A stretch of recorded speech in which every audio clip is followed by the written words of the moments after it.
Story of it's the evil and the ugliness of people's hearts these days is everywhere.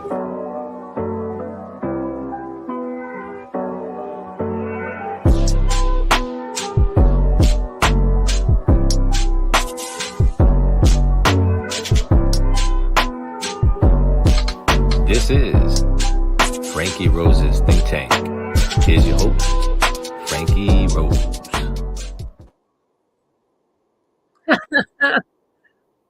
Hey, tankers, welcome to the Think Tank. I had two going. Oh, Tracy, starting it off nice. Thank you so much. I appreciate you. So, P9 and Tracy, we've got Mexi. Thought I seen Dandy. I was just kind of scrolling. So, we have some documents that have come out as far as Adam Montgomery goes. These came out, I think it was 2 days ago, and I wanted to share them with you guys because, I mean, this POS, I tell you what. Oh, thank you very much, Mexi. I appreciate that.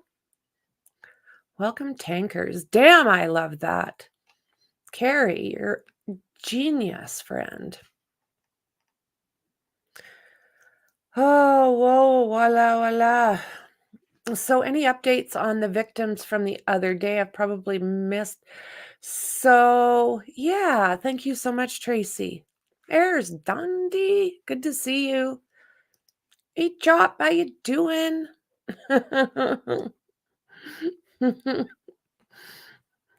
Oh, let's see here. Oh, you need some sleep, Trace. Good Lord, Martha. So, yeah, these documents, motion for relief due to the state's effort to influence Kayla Montgomery's trial testimony. So lots to jump into. It's 8 pages. And like I said, this document just came out a couple days ago. So without waiting too long, we'll just get into these. I did look up before we came on about Audrey Cunningham, and there is no updates at this time. So, yeah. Yeah, are you familiar? You're usually fairly up, friend, aren't you? You come in with good information many, many times. I appreciate you. All right. So, can we go slow today? So, yeah, nothing yet on Audrey. And there is a little bit out on this guy that they believe has done this. So I might do something later and go through that. So let's get into this. So yeah, motion for relief due to state's effort to influence Kayla Montgomery's trial testimony. Now comes Adam Montgomery by and through his public defender, Caroline L. Smith, aka Elaine, and James T. Brooks, and hereby moves this court to exclude the testimony of Kayla Montgomery. In the alternative, Montgomery moves this court, 1, to preclude the state from arguing during closing that there is no evidence to establish Kayla Montgomery was ever alone with Harmony Montgomery when the family lived in the car, and from arguing that there is no basis for the interference that Kayla was ever alone with Harmony prior to the discovery of her passing. And 2, instruct the jury that the state attempted to influence Kayla Montgomery's trial testimony by requesting her attorney to advise her of the contents of the defense's opening statement, deliberately withheld disclosing that conduct to the defense and court, and all such conduct was improper. This motion is based on both New Hampshire Rule of Evidence 615 and Montgomery's constitutional rights, including the state and federal rights to due process and a fair trial, and present exculpatory evidence, including all proofs favorable as guaranteed by Part 1, Article 15 of the New Hampshire Constitution and the 6th and 14th Amendments of the United States Constitution. As grounds for this motion, the following is stated. 1. Adam Montgomery stands charged with second-degree and related offenses in connection with the death of Harmony Montgomery. Joined with these charges is a charge of second-degree.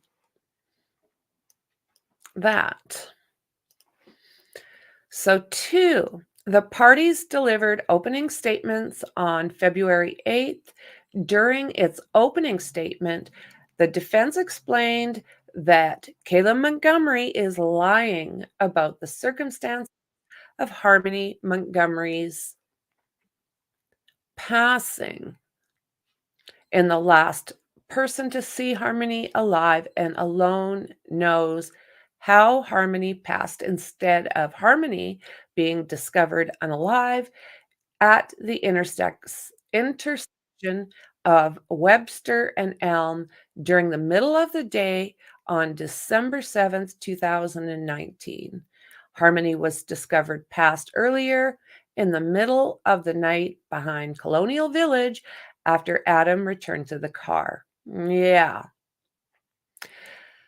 The discovery provided by the state, including all of Kayla Montgomery's various statements to the police, does not foreclose the defense's assertion, and the defense, based on information received, has a reasonable basis to believe that Kayla was left alone with the children as Adam Montgomery was off doing other things to provide for Kayla and the family, and that Harmony's death occurred during one of these times. Yeah, he was out trying to do things for the family because people are going to buy that.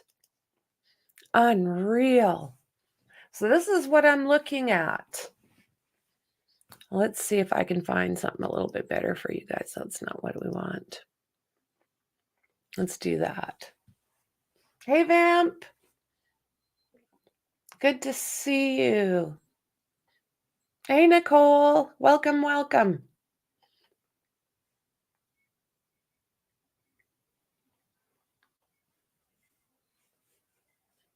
I'm just checking to see if there's anything.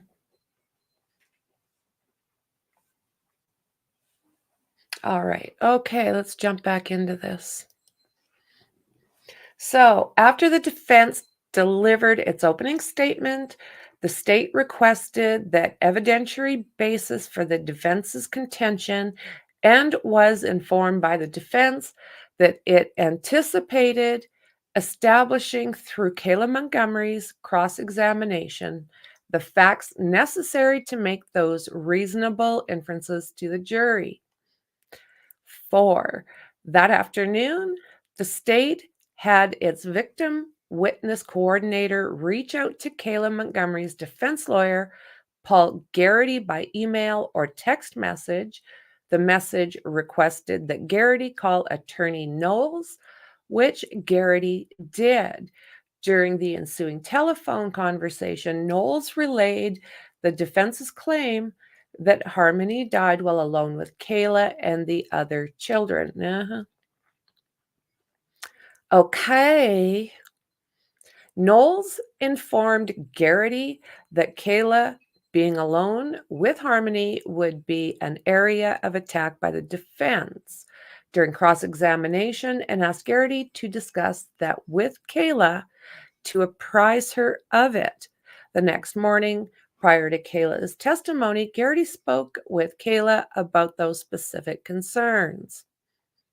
5, the state did not notify the defense prior to the beginning of cross-examination that the state had in fact warned Kayla of the expected questioning focused on how the defense that focused on the defense that Harmony died alone with Kayla. I don't know. Are they legally able to give the heads up if that did happen? I'm just curious. 6. The cross-examination of Kayla, combined with the cross-examination of Anthony Badero, who admitted that Adam had, at times, driven Badero in Badero's car, accomplished what the defense claimed, establishing facts sufficient to reasonably infer that Harmony could. Could. Remember, this is coming from the defense, right? Could have died while alone in Kayla's care. The defense showed that there were times when Kayla would be alone with Harmony while the family was living in their car, and that the family would be in places together or separate. Other than the car during that time period between eviction and December 7th, 2019. In establishing these points, however, it became clear that Kayla was reluctant to even admit that the family even separated when Adam was receiving his medication at the clinic or visiting a men's restroom. All righty, when using the bathroom. So let's see here. Kayla acknowledged that Badero did not want the family living in the car in his parking lot, but when asked about Adam driving Badero in Badero's Audi because Badero lacked a valid driver's license, acknowledged that Adam had driven Badero in Badero's car, but repeatedly stated, but not when his family was living in the Sebring. So, and we also have to remember this is the fellow that was very much not liking the test, like what he was being asked, because he thought that his words were being twisted. And basically, what he did say, if I remember correctly, was that no, he usually drove his own vehicle. And that if, in fact, Adam had driven his vehicle, it was not during that time frame. So, this again, I mean, I'm not a huge fan of Elaine and her little crew over there, but this is them trying to basically get Kayla discredited. So this dividing line created by Kayla is absurd, given the family's needs and ability of Badero to supply those needs, and the fact that Adam was readily available right outside in the parking lot. Badero testified that Adam had driven his car after his November 22nd, 2019 conviction, but not profess to know how often or when. The reason for the reluctance in Kayla's response would later become apparent. Kayla had been prepared for this line of cross-examination by Attorney Knowles on behalf of the state. He told her through her attorney to be ready for these questions, but he never told the defense that he had given her such a warning. Yeah. Okay, Elaine. So 7, on redirect. The state introduced evidence that Kayla's plea agreement with the state obliged her to tell the truth, and that the agreement would be null and void if Kayla testified otherwise. The state also asked Kayla a series of questions as to whether Kayla was aware of the contents of the defense's opening statement. Kayla replied that she was aware of the defense's opening statement, including the defense's contention that something happened in the middle of the night while Adam was not around. This moment, after the defense had completed its cross-examination of Kayla, was the first time the state revealed to the defense and to the court that Kayla had been forewarned of the defense's planned cross-examination. Okay, guys, like, isn't it fairly normal for people to be ready, kind of prepared for court? I'm not sure because I don't know exactly how this works, especially in these different states, right? Let's just see here. What happened there? Is Tracy having problems?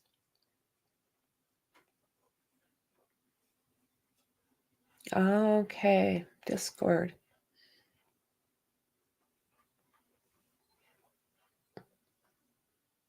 Let's see here. Hey, Jonathan. I've been keeping my eyes peeled and nothing as of right now. There hasn't been a press conference, and the last update was basically just talking about this POS that lived in the family's backyard. So I'll probably do a live a little bit later on Audrey's case as well. Yeah, might be a presser later.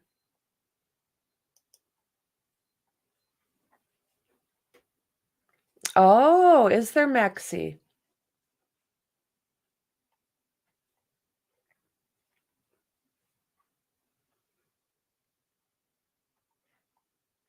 Hey, love, how you doing, friend?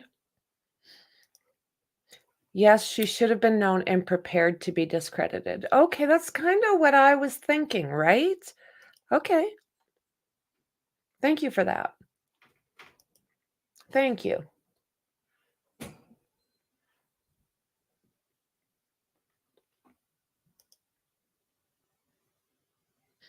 When I set up a new Discord account, found and got Franky, but oh no, don't know if what I don't know what that means, Tracy. That's as far as you got. Oh, good luck with those finals. Yeah, best of luck.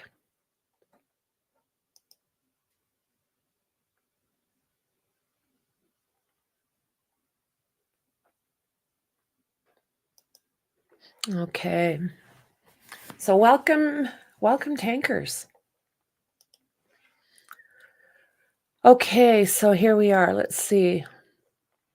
So 8, on recross, the defense immediately confirmed from Kayla that she was aware of what was said during the defense's opening statement and asked how she knew. Kayla replied that she was told by her lawyer. And okay, so this is a normal thing. That the state requested that parties approach the bench conference and sued. 9, it was constant bench with these two sides. So 9, a transcript of the bench conference is not available, but the parties have received a copy of the official court recording. What follows is a summary of what transpired. Alrighty there, Elaine. Okay. 10, defense counsel expressed concern that the state was aware of Kayla's knowledge of the defense's opening statement and hence the objective of its cross-examination. When asked by the court, the state declared that it could definitely say that it had not made Kayla aware of the defense's opening statement. When the court asked if the state knew that Kayla would answer to the affirmative to redirect questions, that she was aware of the opening statement, the state responded no. The state did not inform the court of the conversation that the state had with Attorney Garrity, asking him to alert Kayla of the line of attack on cross-examination. 11, the court asked Attorney Garrity to approach the bench.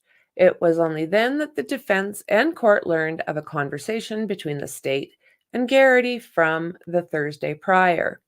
Attorney Knowles described the conversation by saying that, "I think I described the concessions that were being made in the opening and what was going on with the defendant not appearing.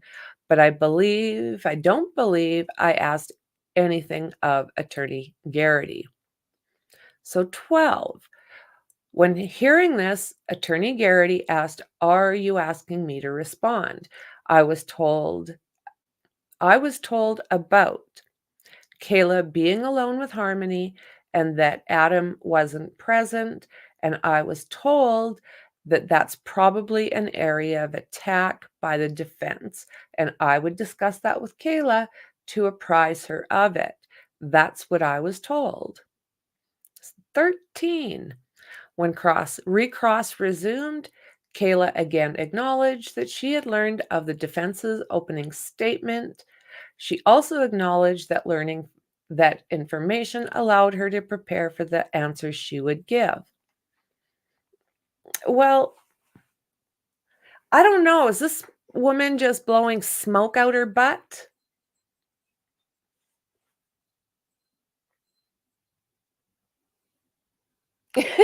You chop her, you and your Unger Games.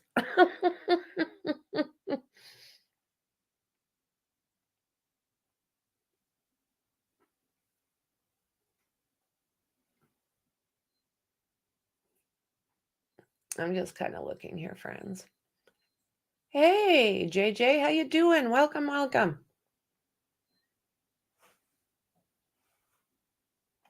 Okay, let's look here again. Let's get back into this. So 14. Thus, unless the state contends that both Attorney Garrity and Kayla have lied in court, the state let's do that again. Misrepresented the truth. The state said it could definitely say that the state had not alerted Kayla of the defense's opening. Yet the truth is the exact opposite. The state told Kayla about the opening through her attorney, such that she was warned in advance of the defense's planned line of cross examination. 15. Prior to trial, the court granted an assent to motion for yeah, order submitted by the defense. Sequestration. See, my tongue's not doing it.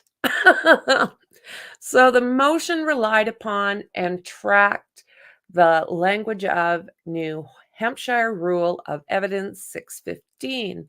Rule 615 represents a codification of a well-established common law tradition of sequestering a witness as a means of discouraging and exposing fabrication, inaccuracy, and collusion. New Hampshire Rule of Evidence 615A provides in pertinent part that at a party's request, the court must order witnesses excluded so that they cannot hear other witnesses' testimony. New Hampshire Rule of Evidence 615B I think it's informs New Hampshire Rule of Evidence 615A by stating that a sequestration, oh lordy, order issued under subsection A prohibits a witness from being present in the courtroom until after the witness has testified and is not subject to recall by any party. Sorry, guys, my tongue's doing what it wants right now. 16. The text of this rule and its understanding has been augmented by years of practice in courtrooms throughout this state. To undersigned counsel's knowledge, it has been the uniform practice of New Hampshire courts to prohibit those individuals subject to sequestration order from being present for opening statements, even though opening statements are not technically evidence or testimony.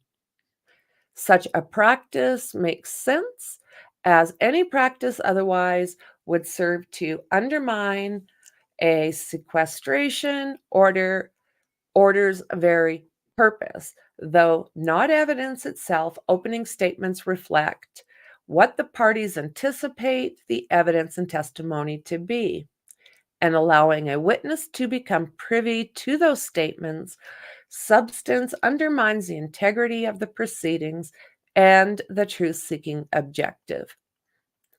The undersigned are unaware of any New Hampshire Superior Court allowing witnesses otherwise subject to sequestration order to observe opening statements.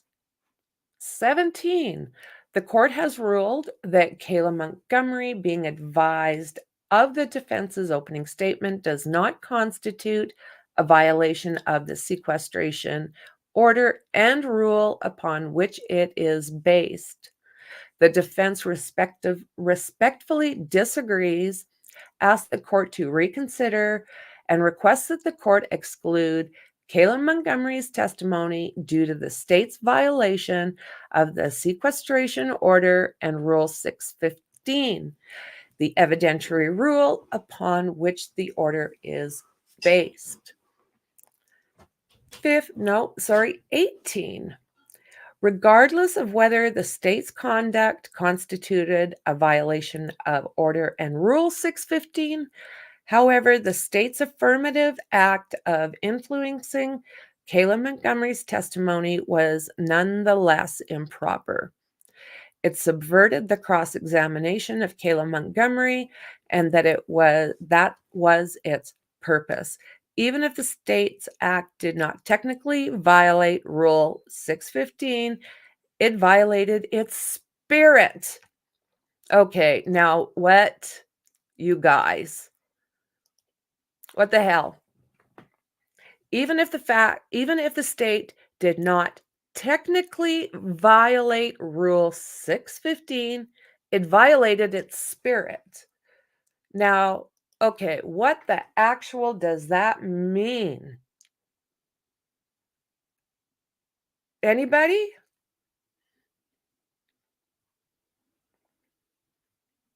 Right? Thank you. Don't violate its spirit. No. No, no, no. Bad idea. Say that again, but slower. Even if the state's act did not technically violate Rule 615, it violated its spirit. Yes.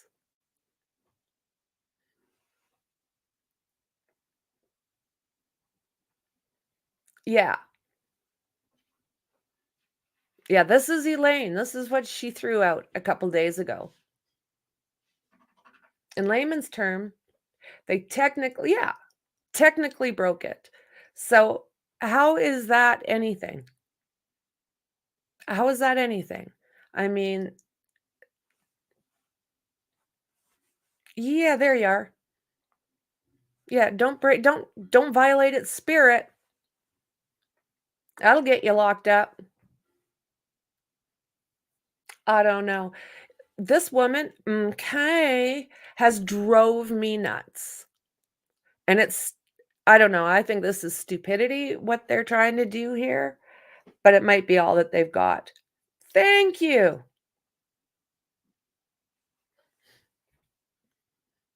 Yeah, don't violate my spirit.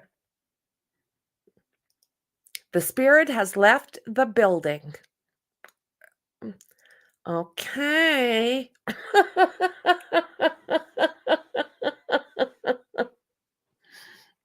Yep, blame it on the spirit. Okay, so I'm not the only one that's going, what?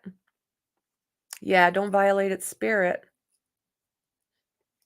Yeah, is the spirit of Adam in the chair? Okay. She's just making a mockery. Oh, yeah, I'm sure they are, JJ. I'm sure they are. They're my spirit animal. You stay away from my panda spirit there, buddy.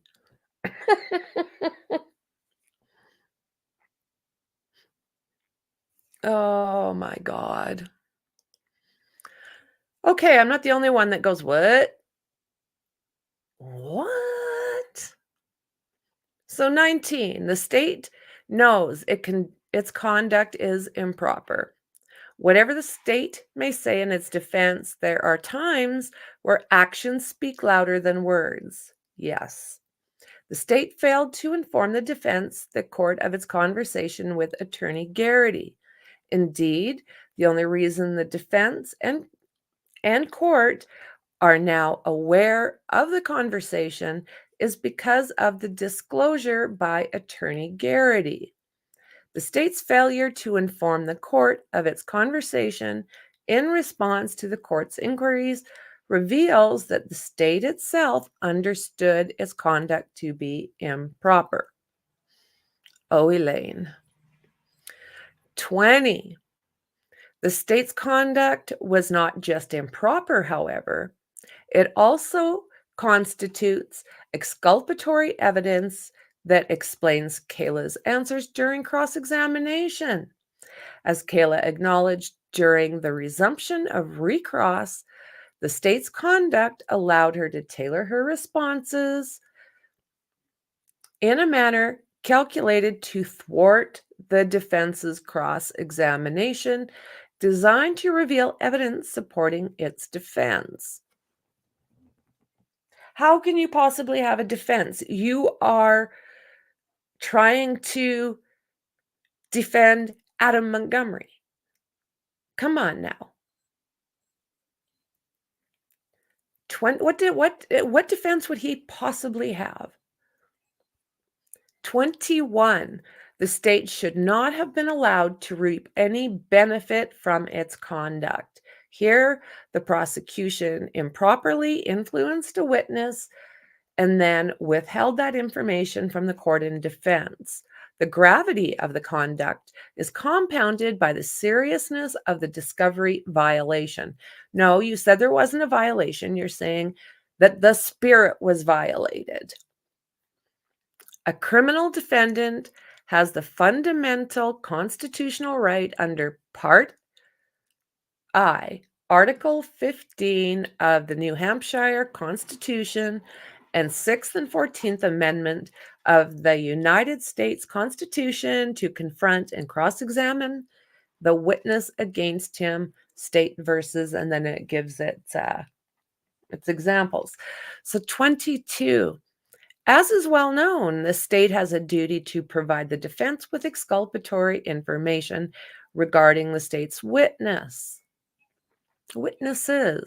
Well, I think he did. I'm not seeing anything wrong here if all they did was broke the spirit.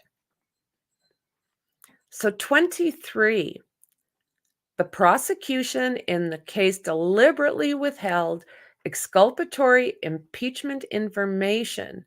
Kayla did not come to the opening statements. Oh, yeah, did not. She had no information from her own personal knowledge about the opening statements. Attorney Knowles took it upon himself to inform her through her attorney of the content of the defense's opening statement, regardless of whether that violated the sequestration. Oh, it's not it was information which could be used to show that her answers were part of a pre-planned defense of herself rather than her honest reaction upon being first questioned by the defense.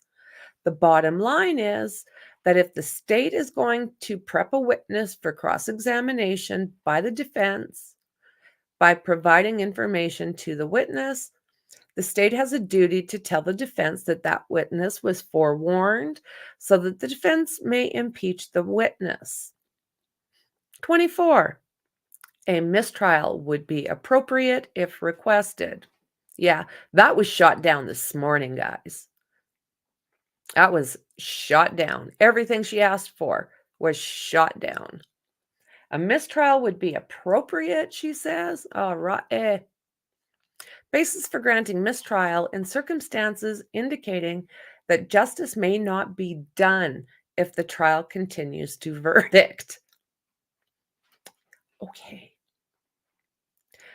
Montgomery does not make that request at this time, however, because such a remedy would only allow the state to benefit from its own misconduct. The appropriate remedy instead is the exclusion of Kayla Montgomery's testimony and an instruction to the jury that it should disregard it. They stamped this with denied. Aye. So the New Hampshire Supreme Court has held that where the state commits a discovery violation that directly impairs the ability of the accused to prepare for trial, the trial court should strike the testimony of that witness. Now, 25. In the alternative, the defense requests that the court preclude the state from arguing during closing that there is no evidence to establish Kayla Montgomery was ever alone with Harmony Montgomery when the family lived in that car, and from arguing that there is no basis for the inference that Kayla was never alone with Harmony prior to the discovery of Harmony's death. 26.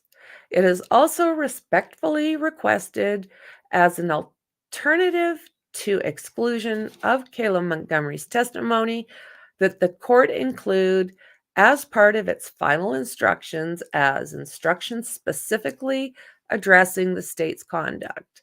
The jury should be instructed that the state's attempted to influence Kayla Montgomery's testimony by the request it made to Attorney Garrity after opening statements, withheld disclosing that action to the court and defense, and all such conduct was improper.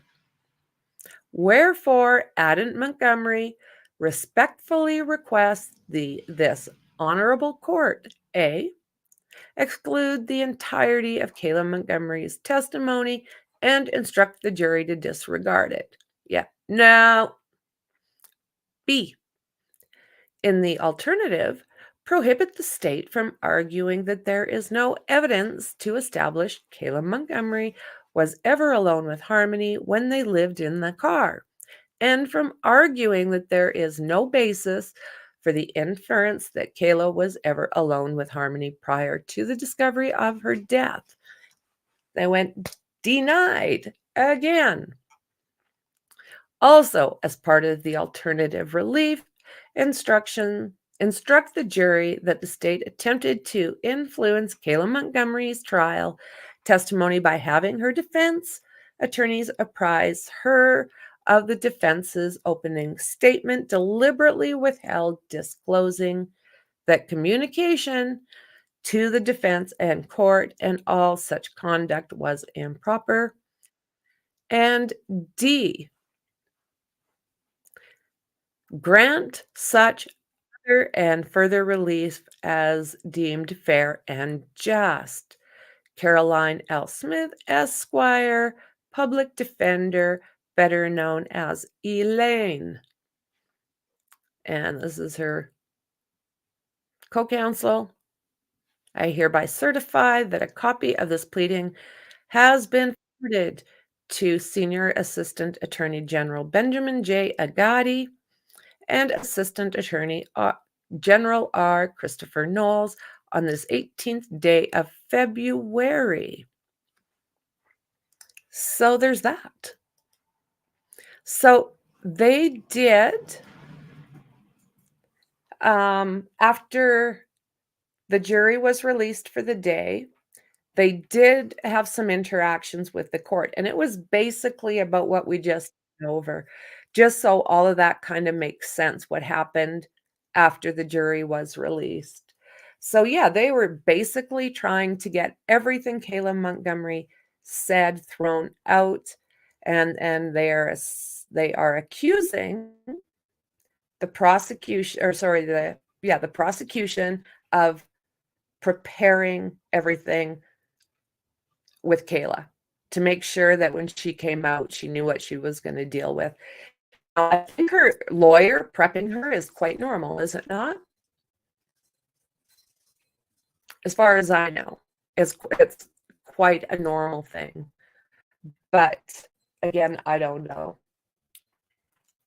So even through these documents, she said, Elaine, aka the defense, said even if these laws were not broken, the spirit was broken. What you doing? Do I talk too fast for you guys? You've lost us now, Frankie. We're still on the... So do I talk too fast for you guys? I know I used to do that. Maybe I still do. Because I don't really know what that means. We're still on the ghost. Can you hear me okay? What's going? I don't know what that meant, guys. James, can you guys hear me okay?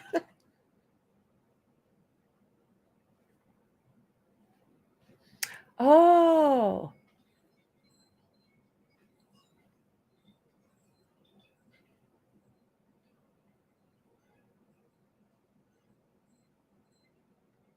I can speed read out loud, lol. I can keep up. Okay. Okay. I didn't know what that meant. You've lost us now, Frankie. We're still on the... Oh, you're still on the spirits. I gotcha. Okay. Thank you. Thank you, JJ. Yeah, still on the spirit of things. No faster than normal. I've always been told I talk fast. Yeah, I gotcha. I gotcha.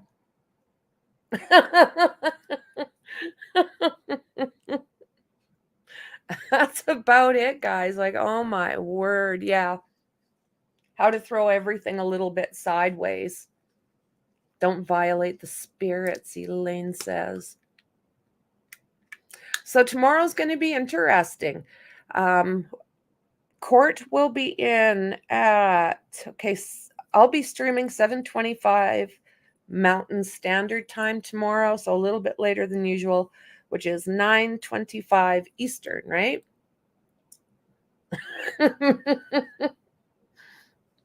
Hey, Pam.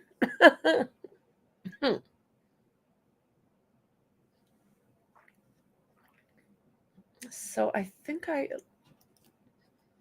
isn't that a beautiful picture?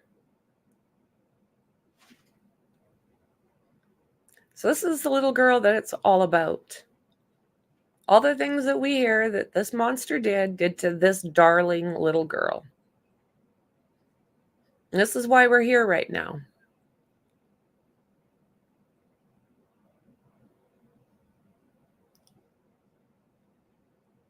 So yeah.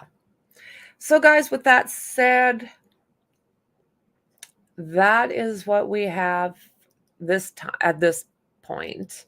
I'm going to leave it there. If any other documents come out or if anything else seems to happen between now and tomorrow morning, I'll absolutely get it out to you guys.